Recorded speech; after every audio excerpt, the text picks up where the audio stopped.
Hey guys, this is Guru K2000 here, and I'm joined with my friend SpeedsterX123. Do you want to introduce yourself? What's up, my fellow YouTubers, animators, and debaters? Yeah, we both saw the death battle the other day. They Yeah. said some questionable things. To be honest, I'll say that the death battle itself, like, in terms of, like, research, they actually didn't downplay Archie Sonic as much as I thought they would. But there are still some problems with the death battle itself that we want to address. Yeah, I honestly thought they were gonna lowball Sonic like a ton, like they did in the Mario vs. Sonic rematch fight, but they surprisingly did not lowball him as much as they used to. I mean, they even mentioned things I didn't even think they were gonna mention, such as the fate feed. Oh yeah, for sure. The Fate Fee, I really didn't think they were going to put that in. Like, I even said in my video that I highly doubt that they're going to mention Fate, but they did. So it was pretty surprising. It's still a decent video. I did like the fight itself. It was a sprite animation. I thought it actually looked pretty cool. What do you think? The animation was amazing. I really liked it. So we got to see this death battle together, and we don't really agree with some of the results that they gave. Now, the first thing we want to talk about before we debunk anything is it doesn't matter where I go. I could go to any website, any Versus channel, Twitter, even the live chat of the death battle itself before it came out, and people were going back and forth on who was faster and all that. And even Death Battle straight up said this. Their speed is incalculable. There is no point in discussing who's faster because both have incalculable speeds, both have moved faster than time, meaning we cannot use the B equals D over T formula that a lot of people use to try to figure out who's faster.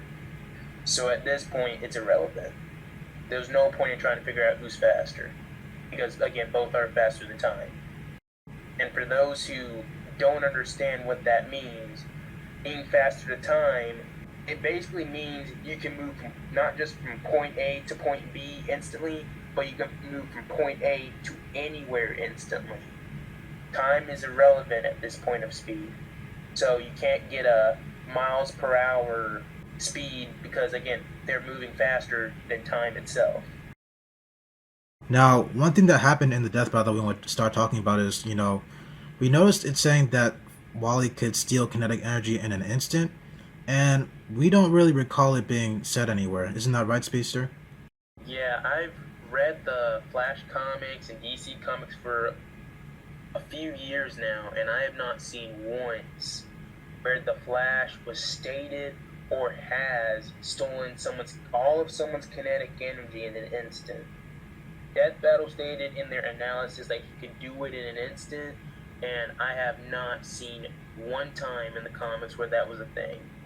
He might have been able to start it up instantly, but not take all of their kinetic energy like they claimed in the death battle. Not once have I seen that whatsoever. There was just one time he fought someone, I can't remember her name, it was one of the older issues, she had the Speed Force in her. He was able to take that out of her instantly, but there's a difference between Speed Force and actual kinetic energy. He owns the Speed Force.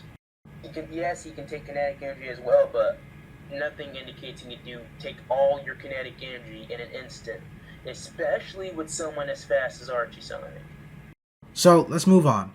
One thing that Death Battle mentioned too was during the battle, he was saying that, like, when Sonic did that whole feat with the quantum dial, they were saying that it was kind of like not actually legit because it was snow that was on him, so that would imply that it was an implosion that would just like land in one location. But I can't help but laugh because that's not snow. Like, you clearly see that there's gas that's just the same color as you can see in these pictures. Like, that gas that's floating there, it's the same color as the stuff on his sock. It's not. There's no way to really prove that it's snow. It's really not snow, right? Along with stuff like how Sonic got hit by things that are like less significant, like the iron stuff. But you don't really have to put that stuff in the death battle. Like, we're getting the characters at their best. Like, I'm sure you can go into the comics and find something that Wally did, like Wally getting tagged by someone, and you can put that in. But we're not putting that in because we're trying to get these characters at their best. So to put things like Sonic getting hit by less significant things, it feels like it's a bit of a downplay. Yeah, I think they were just trying to somewhat downplay that feat Like, again, I don't even understand how you even thought it was snow. Like, you take one look, you can see it all around them, and it's heavily implied that's dust. Or hinted that that's dust from the crater, from the planet itself. Alright, so moving on with the video. One thing about the video that was mentioned was that, Flash can hit with the force of a white dwarf star. But I feel like in terms of Sonic's attack potency, it was really downplayed in the sense that it wasn't really gone into more detail. So they mentioned, the quantum dial fee and everything, but they didn't mention that Sonic had to actually equal the power of the black hole to do that. It wasn't just Sonic getting knocked away from it. Sonic had to equal that power, which is not just a durability feat, it's a strength feat. And that's something important to note because that black hole would have engulfed the star system, so we know that it's a solar system level feat. It can even be counted as something even further than solar system because we know that that quantum dial implosion was strong enough to be felt through time and space. This is based on one of the Archie Sonic issues, I believe it was the 25 years later or 20 years later issue, where one of the plot lines is that Sonic was doing multiple things that would cause the universe to be ripped apart through space-time, and one of those things include the quantum dial implosion, which Sonic caused. So we know that's a pretty powerful attack that was felt throughout time and space. So it's a lot more powerful than Death Battle puts on. Another thing we want to talk about is something else that made both of us cringe. A lot. And this is when they're saying that I don't know if I can even say it with a straight face. They called the Chaos Force or Chaos Energy physical energy. Like, you don't even have to be a comic fan to know that's not right. You just, even if you know the games, you know like that's not true. It's chaos control. The main thing about chaos control is being able to control time and space, like from the games. It's just not physical energy. I think what they were going for was that because he was creating it in a ball like of an energy source at first, they thought of it as a plasma beam or something like that, which I can understand. But in the comic, after he fires it, you clearly see it deplete and it actually warps reality. It's not sending an energy wave of green physical energy anywhere. It legit, once it's activated, it starts warping reality. It's something that transcends time and space. It's actually fifth dimensional. This is proven through the scan right here, which says that Chaos Knuckles with the Chaos Force was able to be above time and space. That means that the Chaos Force, which is where all chaos energy originates from, is 5D. It's above time and space, so that's how we know that chaos energy is actually above that, and it's not something that's actually physical. It's something that's kind of spiritual, kind of magical, but not like specifically physical. Speaking of the Chaos Force, they stated that Sonic couldn't touch Wally when he enters his fourth dimensional state, which when he can enter and he won't be touched by anything on the third dimensional plane. However, like Groove just said, the Chaos Force is a fifth dimensional plane of existence. And when Sonic accidentally caused the multiverse to collapse in on itself, he affected the Chaos Force, meaning his reality warping reached the fifth dimensional plane of existence. So that 4D form is not going to protect him from Sonic's chaos control. So another thing that we had a problem with in the video was talking about time travel. We see how in the end of the fight, Sonic loses to time travel. Pretty much what happens is that Wally moves forward in time to where Sonic is out of his form, and he attacks from there. And this would actually work. I won't like knock him for that, but they make it seem like it's something that Sonic's weakened to, like he's weak to time attacks or something like that. But I have to remind you guys that Sonic can time travel too. We see in his ultrasonic form, like in fact, the fact that he was in the ultrasonic form should have even made him more able to time travel because we see that in this comic right here with ultrasonic, he's able to move forward in time. In fact, he's able to move forward in time, even make the planet move forward in time. So the fact that he has these time travel powers by using his speed shows that he can do the same thing that the Flash can do. Now, I'm not saying that the Flash can't go forward in time and prevent Sonic. That's just one scenario. But the fact that Sonic can do that himself, along with other things that the Flash can do, I don't think it's something that really needs to be included in the battle.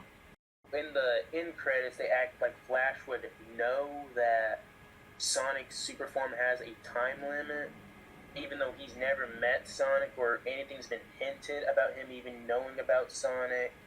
Now, I do believe he could possibly figure out about Sonic's time limit and Chaos Force with his cosmic awareness, but the same thing could be said about Sonic and his Ring of Knowledge. He could use that to learn about the Speed Force, learn about Wally's abilities, and he can also time travel and literally do the same thing.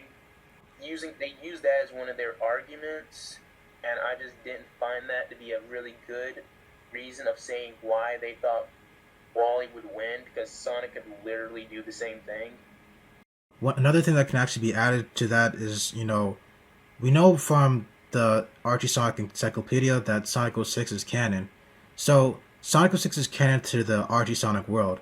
So Solaris is a being that can do time manipulations. Pretty much Solaris was omnipresent through time. And if you follow the game's story of Sonic 06, you would know that Sonic, Shadow, and Silver were able to exist in the past, present, and the future. Now, of course, you could argue that they were in those separate time frames. You needed 3 hedgehogs to do that. And that's true, but you have to remember that time is something that's flowing constantly. That means that they had to be everywhere in the past, everywhere in the present, and everywhere in the future. So because of that, we know that they're technically nigh omnipresent. So Super Sonic was nigh omnipresent in the present, if that makes sense. So because he can do that, so technically that means that he did have some time travel awareness at one point.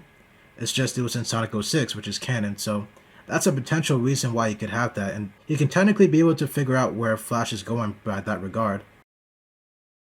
As far as we can remember, this is all the information that we thought was incorrect for Death Battle to use. So we got into contact with a researcher from Death Battle, and he talked to us a little bit about the fight itself. He mentioned that Wally is beyond 5D, and the proof actually lies within the Speed Force. So both of us originally thought that the Speed Force was only 4D because of this scan that you see right here with Mr. Mixie Pixel talking about all the dimensions in the world. He was talking about the 5th dimension, and as you can see, it's above everything else, which includes the Speed Force and the bleed and whatnot. So we thought that it was actually 4D. But we see this new scan here which retcons this statement, and it says that the bleed is actually rotating around the 5th dimension. That means that the bleed is 5th dimensional, and we already know that the Speed Force is above the bleed, which means that Wally is technically beyond 5D. This is the reason why they made Wally win the fight. Now, it was shown 2 times where Wally was facing something 6th dimensional, that he couldn't stay on that plane for long or interfere with it. However, he can still go into the Speed Force and be in a 6th dimensional plane. I'm assuming he's able to go to that plane despite it being 6th dimensional because it's where he gets his powers from. Any other plane of existence he's tried to go to that was on a 6th dimensional plane, it's been said he can't go there, or at least for long. However, the thing with this is Sonic can actually affect a 6th dimensional plane of existence. So remember when you talked about the Super Genesis Wave? Well, it turns out that the Super Genesis Wave not only erased the Chaos Force, but erased all of the echidnas that Ken Penders made, and that includes Aurora. Aurora is actually stated to be on a higher plane of existence, a dimension higher than the Chaos Force. As you can see in the scan right here, it mentions that the dimension that Knuckles is in is beyond time and space, and that dimension he's in is the Chaos Force. Now, above that, it says that he reaches an even higher plane of existence, which is where Aurora is. And because it's even higher, that means that it's on a 6th dimensional scale, because we know that the Chaos Force is 5D, so a dimension higher would make it 6D. So yeah, Flash could hide in the 6th dimensional Speed Force or go into that 6th dimensional plane, which I'm pretty sure it'd be better for him to go in the Speed Force plane, but either way, Sonic could still affect them with his Chaos Control, because as we just stated, it's on a 6th dimensional level. And later on in the comics, we find out that Sonic had actually warped something called the Dimensional Matrix, and could possibly put Sonic up as a 11th dimensional reality warper. So, as you can see in the scan right here, Professor Vaughn is talking to Silver, and he mentions the Dimensional Matrix. The Dimensional Matrix is string theory terminology because you're talking about matrices. So this could potentially mean that it's on an 11 dimensional scale, like 10 to 11 dimensional scale. It's a bit far-fetched to say because we don't know for 100%, But the fact that it's stated there means that it's not something that we can really ignore. It's a possibility that he could be 11-dimensional because that's the world that Sonic changed. So that possibility is still there. And even if we don't count this, like some fans like to claim, whenever there's a debate, a lot of people like to deny this, but even if we don't count it, we still have proof that Sonic can affect at least a 6-dimensional plane of existence, which is the highest plane of existence that Flash has ever gone on to. And that's actually all we have for you guys today. I hope you guys learned something new. Speedster, thank you for joining me. No problem, man. And just a word to all the people watching this video, you're more than welcome to debate in the comments, but make it a friendly debate. Don't go throwing out insults towards each other just because you have a disagreement. Me and Groove agree that this fight's super close and can go either way. We just think Sonic wins more times than not, like how Death Battle likes to put it. Exactly. I hope you guys stay safe and be cool, be wild, and be groovy.